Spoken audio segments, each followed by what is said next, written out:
ಇದು ಭಾರತ. ಇಲ್ಲಿ ಕಾನೂನಿನಲ್ಲಿ ಏನು ಬೇಕಾದರೂ ಆಗ್ಬೋದು. ಯಾರಿಗೆ ಏನೇ ಶಿಕ್ಷೆ ಕೊಟ್ಟಿದ್ರು ಕೂಡ ಅದು ಉಲ್ಟಾ ಆಗ್ಬೋದು. ಅದೇ ರೀತಿ ಕಾಂಗ್ರೆಸ್ ಶಾಸಕ ವಿನಯ್ ಕುಲಕರ್ಣಿ ಕೇಸ್ನಲ್ಲೂ ಹೀಗೆ ಆಗಿದೆ. ಧಾರವಾಡ ಬಿಜೆಪಿ ಮುಖಂಡ ಯೋಗೀಶ್ ಗೌಡ ಕೊಲೆ ಕೇಸಲ್ಲಿ ಮಾಜಿ ಸಚಿವ ವಿನಯ್ ಕುಲಕರ್ಣಿಗೆ ಹೈಕೋರ್ಟ್ ಜಾಮೀನು ಮಂಜೂರು ಮಾಡಿದೆ. ವಿನಯ್ ಕುಲಕರ್ಣಿಗೆ ವಿಧಿಸಲಾಗಿದ್ದ ಜೀವಾವಧಿ ಶಿಕ್ಷೆಯನ್ನು ಅಮಾನತಿನಲ್ಲಿಟ್ಟು ಜಾಮೀನು ನೀಡಲಾಗಿದೆ. 5 ಲಕ್ಷ ರೂಪಾಯಿ ಬಾಂಡ್ ಹಾಗೂ ಶ್ಯೂರಿಟಿ ಒದಗಿಸುವಂತೆ ಕೋರ್ಟ್ ಆದೇಶ ಕೊಟ್ಟಿದೆ. ಇದೇ ವೇಳೆ ವಿನಯ್ ಕುಲಕರ್ಣಿ ದೋಷಿ ಎಂದು ಪ್ರಕಟಿಸಿದ ತೀರ್ಪಿಗೂ ತಡೆಯಾಜ್ಞೆ ನೀಡಲಾಗಿದೆ. ಈ ಆದೇಶದಿಂದ ವಿನಯ್ ಕುಲಕರ್ಣಿ ಶಾಸಕ ಸ್ಥಾನಕ್ಕೆ ಮತ್ತೆ ಅವಕಾಶ ಸಿಗುವ ಸಾಧ್ಯತೆ ಇದೆ. ವಿನಯ್ ಕುಲಕರ್ಣಿ ಸೇರಿ 10 ಆರೋಪಿಗಳಿಗೆ ಹೈಕೋರ್ಟ್ ಜಾಮೀನು ಮಂಜೂರು ಮಾಡಿದೆ. ಚಂದ್ರಶೇಖರ್ ಇಂಡಿ ಅಲಿಯಾಸ್ ಚಂದುಮಾಮ, ದಿನೇಶ್, ಅಶ್ವಥ್, ಸುನೀಲ್, ನಜೀರ್ ಅಹಮದ್, ಶಾನವಾಸ್, ನೂತನ್, ಹರ್ಷಿತ್, ಚನ್ನಕೇಶ್ವರ ಟಿಂಗರಿಕರ್ಗೆ ಹೈಕೋರ್ಟ್ ಜಾಮೀನು ನೀಡಿದೆ. 5 ಲಕ್ಷ ರೂಪಾಯಿ ಬಾಂಡ್ ಹಾಗೂ ಶ್ಯೂರಿಟಿ ಒದಗಿಸಬೇಕು. ಕೋರ್ಟ್ ಅನುಮತಿ ಇಲ್ಲದೆ ದೇಶ ಬಿಟ್ಟು ಹೋಗುವಂತಿಲ್ಲ ಅಂತ ಕಂಡೀಷನ್ ಹಾಕಿದ್ದು, ಇದೀಗ ವಿನಯ್ ಕುಲಕರ್ಣಿ ಜೈಲಿಂದ ಹೊರಬಂದಿದ್ದಾರೆ. ಅವರ ಬೆಂಬಲಿಗರು ಹಾರ ಹಾಕಿ ಅವರನ್ನು ಸ್ವಾಗತ ಕೊಟ್ಟಿದ್ದಾರೆ.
ಎರಡ್ 2016 ಜೂನ್ 15ರಂದು ಧಾರವಾಡದಲ್ಲಿ ಬಿಜೆಪಿ ಮುಖಂಡ ಯೋಗೀಶ್ ಗೌಡ ಹತ್ಯೆ ನಡೆದಿತ್ತು.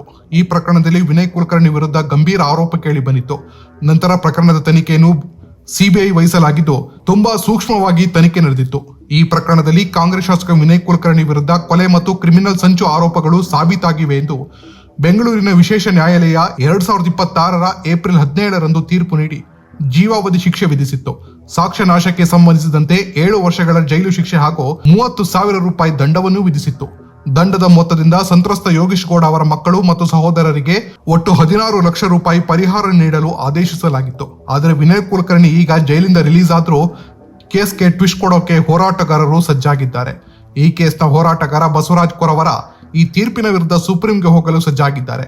ತೀರ್ಪು ಪ್ರಕ್ರಿಯೆಗೆ ತಡೆಯಾಜ್ಞೆ ಕೊಟ್ಟಿದ್ದು ಬೇಸರವಾಗಿದೆ, ನಾವಿದನ್ನ ಬಿಡಲ್ಲ ಅಂತ ಶಾಕ್ ಕೊಟ್ಟಿದ್ದಾರೆ. ಸ್ಟೇ ಸಿಕ್ಕಿದೆ ಅಂತ ಹೇಳಿದ್ದಾರೆ. ಬಹಳ ಬೇಸರದ ಸಂಗತಿ ಏನಂತ ಕೇಳಿದ್ರೆ, ಇಂತಹ ಒಂದು ಹೈ ಪ್ರೊಫೈಲ್ ಮರ್ಡರ್ ಕೇಸ್ಗಳಲ್ಲಿ ಇಂತಹ ಕ್ರಿಮಿನಲ್ ಪ್ರಕರಣಗಳಲ್ಲಿ ಭಾಗಿಯಾದವರಿಗೆ ಜಾಮೀನು ಸ್ಟೇ ದೂರ ಹೋಗ್ಲಿ, ಜಾಮೀನು ಕೂಡ ಸಿಗಬಾರ್ದು. ಆದರೂ ಕೂಡ ನ್ಯಾಯಾಲಯ ಕೊಟ್ಟಿದೆ. ಈಗ ನ್ಯಾಯಾಲಯ ಕೊಟ್ಟಿದೆ ಅಂತ ಕೇಳಿದಾಗ ಅದನ್ನು ನಾವು ಗೌರವಿಸಲೇಬೇಕು. ಯಾವ ಅಂಶಗಳ ಆಧಾರದ ಮೇಲೆ ನ್ಯಾಯಾಲಯ ಕೊಟ್ಟಿದೆ ಅನ್ನೋದನ್ನು ನಾವು ಗಮನಿಸಿ, ನಾವು ಈಗಾಗಲೇ ಗುರುನಾಥ ಗೌಡರ ಜೊತೆ ನಾವು ಮಾತುಕತೆ ಮಾಡಿದ್ದೇವೆ, ಗುರುನಾಥ ಗೌಡರು ನಾವು ಡಿಸ್ಕಸ್ ಮಾಡಿದ್ದೇವೆ. ಅದನ್ನು ಗಮನಿಸಿ ನಾವು ಸುಪ್ರೀಂ ಕೋರ್ಟ್ ಮೊರೆ ಹೋಗ್ತೀವಿ, ಅದನ್ನ ಈ ಆದೇಶವನ್ನ ಚಾಲೆಂಜ್ ಮಾಡಿ.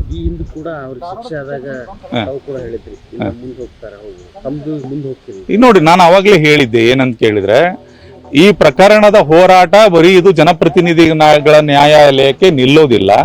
ಈ ಹೋರಾಟ ಹೈಕೋರ್ಟ್ ಸುಪ್ರೀಂ ಕೋರ್ಟ್ ವರೆಗೂ ಮುಂದುವರಿಯುತ್ತೆ. ಯಾಕಂತ ಕೇಳಿದ್ರೆ ವಿನಯ್ ಕುಲಕರ್ಣಿ ಒಬ್ಬ ಶಕ್ತಿಶಾಲಿ ಮನುಷ್ಯ, ಹಣವಂತ, ರಾಜಕೀಯವಾಗಿ ಪ್ರಭಾವ ಇರುವಂತಹ ಮನುಷ್ಯ. ಸೊ ಅವರು ಹೈಕೋರ್ಟ್ ಮತ್ತು ಸುಪ್ರೀಂ ಕೋರ್ಟ್ಗೆ ಹೋಗೋದು ಸರ್ವೇ ಸಾಮಾನ್ಯ. ನಾವು ಕೂಡ ಅಲ್ಲಿ ಹೋರಾಟವನ್ನು ಮಾಡಲೇಬೇಕಾದಂತಹ ಅನಿವಾರ್ಯತೆ ಬರುತ್ತೆ, ನಾವು ಮಾಡ್ತೀವಿ. ಈಗ ಅವ್ರ ಪರವಾಗಿ ಆದೇಶ ಬಂದಿದೆ, ಅವ್ರ ಪರವಾಗಿ ಬಂದಿರಲಿಲ್ಲ ಅಂದ್ರೆ ಅವ್ರು ಸುಪ್ರೀಂ ಕೋರ್ಟ್ ಹೋಗ್ತಾ ಇದ್ರು. ಈಗ ಅವ್ರ ಪರವಾಗಿ ಬಂದಿದೆ, ಈಗ ನಾವು ಅದನ್ನು ಚಾಲೆಂಜ್ ಮಾಡಿ ಸುಪ್ರೀಂ ಕೋರ್ಟಿಗೆ ಹೋಗ್ತೀವಿ. ನನ್ನ ಪ್ರಕಾರ ಬೇಲ್ ಇದು ಸ್ಟೇ ದೂರ ಹೋಯ್ತು, ಬೇಲ್ ಕೂಡ ಸಿಗಬಾರ್ದು ಈ ಪ್ರಕರಣದಲ್ಲಿ. ಇದೊಂದು ವಿಶೇಷ ಪ್ರಕರಣ ಆಗಿದ್ದರಿಂದ ಈಗ ಯಾವ ಆಧಾರದ ಮೇಲೆ ಮಾನ್ಯ ನ್ಯಾಯಾಲಯ ಬೇಲ್ ಕೊಟ್ಟಿದೆ ಅಥವಾ ಸ್ಟೇ ಕೊಟ್ಟಿದೆ ಅನ್ನೋದನ್ನ ಗಮನಿಸಬೇಕು. ಸಂಪೂರ್ಣದ ಆದೇಶದ ಪ್ರತಿ ಬಂದ ಮೇಲೆ ಗೊತ್ತಾಗುತ್ತದೆ. ನಾನು ಅನ್ಕೊಂಡಿರ್ಲಿಲ್ಲ. ಯಾಕಂತ ಕೇಳಿದ್ರೆ ನನಗೊಂದೇನು ಅನ್ಸಿತ್ತು, ಸ್ಟೇ ಕೊಡ್ಲಿಕ್ಕಿಲ್ಲ. ಸೊ ಇದು ಅಲ್ಲಿ ಈಗ ಏನಾಗುತ್ತೆ ಅಂತ ಕೇಳಿದ್ರೆ, ಅಲ್ಲಿ ಪ್ರಕರಣದ ಸಂಪೂರ್ಣ ವಿಚಾರಣೆ ನಡೆಯೋದ್ರಿಂದಾಗಿ ಹೈಕೋರ್ಟ್ನಲ್ಲಿ ನಡೆಯೋದ್ರಿಂದಾಗಿ ಅದು 1 ವರ್ಷ 1.5 ವರ್ಷ ಹೋಗುತ್ತದು ಕಾಲ. ಸೊ ಹಾಗಾಗಿ ಆ ಒಂದು ಸಮಯದಲ್ಲಿ ಬೇಲ್ ಕೊಡಬಹುದು ಅಂತ ನನಗೆ ಅನ್ಸಿತ್ತು. ಬಟ್ ಇಲ್ಲಿ ಸಂಪೂರ್ಣ ಒಂದು ಆ ಪ್ರಕ್ರಿಯೆಗೆ ಸ್ಟೇ ಕೊಟ್ಟಿದ್ದಾರಲ್ಲ ಅದು ಎಲ್ಲೋ ಒಂದು ಬೇಸರ ಆಗಿದೆ ನನಗೆ. ಸೊ ಹಾಗಾಗಿ ನಮ್ಗೆ ನ್ಯಾಯಾಂಗದ ವ್ಯವಸ್ಥೆ ಮೇಲೆ ನಂಬಿಕೆ ಇದೆ. ಯಾವ ಆಧಾರದ ಮೇಲೆ ಕೊಟ್ಟಿದ್ದಾರೆ ಅದನ್ನು ಗಮನಿಸಿ ನಾವು ಸುಪ್ರೀಂ ಕೋರ್ಟ್ ಮೊರೆ ಹೋಗ್ತೀವಿ. ಯಾವುದೇ ರೀತಿಯ ಎಳ್ಳಷ್ಟು ಸಹ ಪಾತ್ರ ಅವ್ರದ್ದು ಈ ಪ್ರಕರಣದಲ್ಲಿ ಇಲ್ಲ ಅನ್ನೋದು ಪ್ರಮುಖವಾಗಿ ಸಿ ವಿ ನಾಗೇಶ್ವರ ಅವರು ವಾದ ಮಂಡನೆ ಮಾಡಿದ್ರು. ಸಿಬಿಐಯಿಂದ ಹೆಚ್ಚುವರಿ solicitor general S V Raju ಅವರು ಸಹ ಬಂದು ವಿನಯ್ ಕುಲಕರ್ಣಿ ಅವರ ಪಾತ್ರ ಇದೆ ಈ ಕೇಸಲ್ಲಿ ಅನ್ನೋದು ವಿಚಾರವನ್ನ ವಾದ ಮಂಡನೆ ಮಾಡಿದ್ರು. ಎಲ್ಲ ಅಂಶಗಳನ್ನ ಪರಿಗಣನೆ ಮಾಡಿ ಉಚ್ಚ ನ್ಯಾಯಾಲಯ ಮೇಲ್ನೋಟಕ್ಕೆ ಸಾಕ್ಷ್ಯಾಧಾರಗಳು ಕಂಡು ಬರ್ತಾ ಇಲ್ಲ ಅನ್ನೋ ಅಂಶಗಳನ್ನ ಪರಿಗಣನೆ ಮಾಡಿ ಇವತ್ತು ವಿನಯ್ ಕುಲಕರ್ಣಿ ಅವರಿಗೆ ಶಿಕ್ಷೆಯನ್ನ ಅಮಾನತಿನಲ್ಲಿಟ್ಟು ಅವರಿಗೆ ಇವತ್ತು ಜಾಮೀನು ಮಂಜೂರು ಮಾಡಿದೆ. ಹಾಗೆ ಕೆಳಹಂತದ ನ್ಯಾಯಾಲಯ ವಿಶೇಷ ನ್ಯಾಯಾಲಯ ಏನು ತೀರ್ಪು ಕೊಟ್ಟಿತ್ತು, ಈ ಜೀವಾವಧಿ ಶಿಕ್ಷೆ ಕೊಟ್ಟಿತ್ತು, ಆ ಜೀವಾವಧಿ ಶಿಕ್ಷೆಗೆ ತಡೆ ನೀಡಿದೆ. ಇದು ಮಧ್ಯಂತರ ತಡೆ ಸರ್, ಇವತ್ತು ವಿನಯ್ ಕುಲಕರ್ಣಿ ಅವರು ಯೋಗೇಶ್ ಗೌಡ ಹತ್ಯೆ ಪ್ರಕರಣದಲ್ಲಿ ವಿನಯ್ ಕುಲಕರ್ಣಿ ಮತ್ತು ಇತರ ಆರೋಪಿಗಳು ಜಾಮೀನು ಅರ್ಜಿ ಮತ್ತು ವಿನಯ್ ಕುಲಕರ್ಣಿ ಅವರು ಸಂಬಂಧಪಟ್ಟಂತೆ ಶಿಕ್ಷೆಗೆ ಅಂದರೆ ಏನು ವಿಶೇಷ ನ್ಯಾಯಾಲಯ ಏನು ಶಿಕ್ಷೆ ಕೊಟ್ಟಿತ್ತು ಅದಕ್ಕೆ ತಡೆ ಕೊಡಬೇಕು ಅಂತ ನಮ್ದು 2 ಅರ್ಜಿಗಳು ಸಲ್ಲಿಸಿದ್ವಿ. ಆ 2 ಅರ್ಜಿಗಳನ್ನ ಮಾನ್ಯ ವಿಭಾಗೀಯ ಪೀಠ ಅಂದರೆ ಡಿವಿಷನ್ ಬೆಂಚ್ನ ಹೈಕೋರ್ಟ್ನ ಡಿವಿಷನ್ ಬೆಂಚ್ ಇವತ್ತು ಅಲೋ ಮಾಡಿ ಒಂದಷ್ಟು ಕಂಡೀಷನ್ಸ್ನ ಸಹ ಇಂಪೋಸ್ ಮಾಡಿದೆ. ಆದರೆ ನಾವು ಮುಖ್ಯವಾದಂಥ ವಾದ ಮಂಡನೆ ಮಾಡಿದ್ವಿ. ವಿನಯ್ ಪ್ರಮುಖವಾಗಿ ಸಿ ವಿ ನಾಗೇಶ್ ಅವರು ಹಿರಿಯ ವಕೀಲರು ವಿನಯ್ ಕುಲಕರ್ಣಿ ಪರವಾಗಿ ವಾದ ಮಾಡಿದ್ರು. ವಿನಯ್ ಕುಲಕರ್ಣಿ ಅವರು ಈ ಪ್ರಕರಣದಲ್ಲಿ ಯಾವುದೇ ರೀತಿಯ ಪಾತ್ರ ವಹಿಸಿಲ್ಲ. 2016ರಲ್ಲಿ ಆಲ್ರೆಡಿ ಬೇರೆ ಅಂದರೆ ಲೋಕಲ್ ಪೊಲೀಸರು, ಧಾರವಾಡ ಪೊಲೀಸರು ಈ ಕೇಸ್ನ ತನಿಖೆ ಮಾಡಿ ಬೇರೆ ಆರೋಪಿಗಳ ವಿರುದ್ಧ ದೋಷಾರೋಪಣಾ ಪಟ್ಟಿನ ಸಲ್ಲಿಸಿದ್ರು ಅನ್ನೋದನ್ನ ಅಲ್ಲಿ ಅದಾದ ನಂತರ 4 ವರ್ಷಗಳ ನಂತರ ಸಿಬಿಐಗೆ ಈ ಪ್ರಕರಣ ಹಸ್ತಾಂತರ ಆಗಿತ್ತು. ಅಲ್ಲಿ ವಿನಯ್ ಕುಲಕರ್ಣಿ ಅವ್ರನ್ನ ಈ ಪ್ರಕರಣದಲ್ಲಿ ಸಿಲುಕಿಸಲಾಗಿತ್ತು.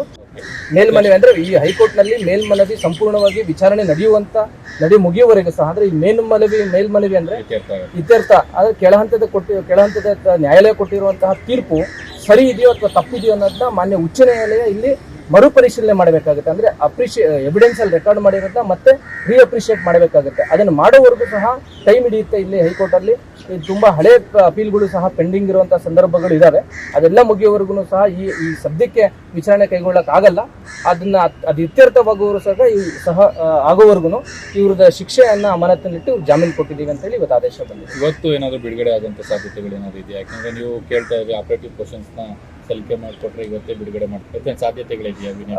ನೋಡ್ಬೇಕು ಸರ್, ನಮ್ಗೆ ದೃಢೀಕೃತ ಪ್ರತಿ ಸಿಗ್ಬೇಕಾಗುತ್ತೆ. ಮಾನ್ಯ ಉಚ್ಚ ನ್ಯಾಯಾಲಯ ದೃಢೀಕೃತ ಪ್ರತಿ ಸಿಕ್ಕ ನಂತರ ನಾವಲ್ಲಿ ವಿಶೇಷ ನ್ಯಾಯಾಲಯಕ್ಕೆ ನಾವೊಂದು ಅರ್ಜಿನ ಸಲ್ಲಿಸಿ ಈ ಪ್ರಕರಣವನ್ನ ಈ ತರ ಹೈಕೋರ್ಟ್ ಅಲ್ಲಿ ಇವತ್ತು ಆದೇಶ ಆಗಿದೆ, ಅದಕ್ಕೆ ನೀವು ತಗೊಳ್ಳಿ ಅಂತ ನಾವು ಮನವಿ ಮಾಡಬೇಕಾಗುತ್ತೆ. ಅದು ಆದೇಶದ ದೃಢೀಕೃತ ಪ್ರತಿ ಸಿಕ್ಕ ನಂತರ ನಾವು ಅದನ್ನ ತೀರ್ಮಾನ ತಗೊಂತೀವಿ. ಇನ್ನು ವಿನಯ್ ಕುಲಕರ್ಣಿ ರಿಲೀಸ್ ಆಗಿದ್ದಕ್ಕೆ ಅವರ ಅಭಿಮಾನಿಗಳು ಖುಷಿಯಾಗಿದ್ದು ಪಟಾಕಿ ಸಿಡಿಸಿ ಸಂಭ್ರಮ ಪಟ್ಟಿದ್ದಾರೆ.